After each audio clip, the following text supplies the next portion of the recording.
উত্তরবঙ্গকে বঞ্চনার প্রতিবাদে বিধানসভায় আম্বেদকরের মূর্তির নিচে বৃষ্টিতে ভিজে বিক্ষোভ দেখালো বিজেপি। পোস্টার নিয়ে শুভেন্দু অধিকারীর নেতৃত্বে প্রতিবাদে সামিল হয়েছেন বিজেপি বিধায়করা। বিক্ষোভ থেকে শুভেন্দু অধিকারী বলেছেন, উত্তরবঙ্গে উন্নয়নে কোনো কাজই করেনি তৃণমূল সরকার। জলপাইগুড়ি সার্কিট বেঞ্চ পূর্ণতা পায়নি, তাই এখনো কলকাতা হাইকোর্টে ছুটতে হয় উত্তরবঙ্গের মানুষকে। নদী ভাঙনে বিপর্যস্ত উত্তরবঙ্গ। 2016 উত্তরবঙ্গের উন্নয়নে যে অর্থ বরাদ্দ হতো তা 2021-এর পরে 10% নামিয়ে আনা হয়েছে।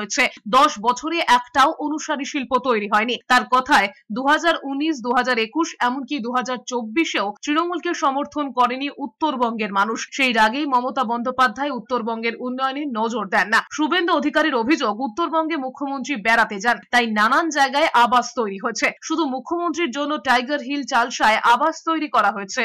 উত্তরবঙ্গে এই রাজ্যের মুখ্যমন্ত্রী এবং তার পরিবারের লোকেরা বেড়াতে যায়, তাই টাইগার হিলে মুখ্যমন্ত্রীর নতুন আবাস তৈরি হয়েছে, সেবক রোডে আবাস তৈরি হয়েছে, গজলডোবায় আবাস তৈরি হয়েছে, রাজা ভাত খাওয়ায় আবাস তৈরি হয়েছে, চালসাতে আবাস তৈরি হয়েছে, শিলিগুড়িতে উত্তরকন্যায় 30 কোটি টাকা দিয়ে শুধু মুখ্যমন্ত্রী থাকবেন মাঝে মাঝে বছরে 2-4 বার গিয়ে, তার জন্য ভিভিআইপি গেস্ট হাউস তৈরি হয়েছে।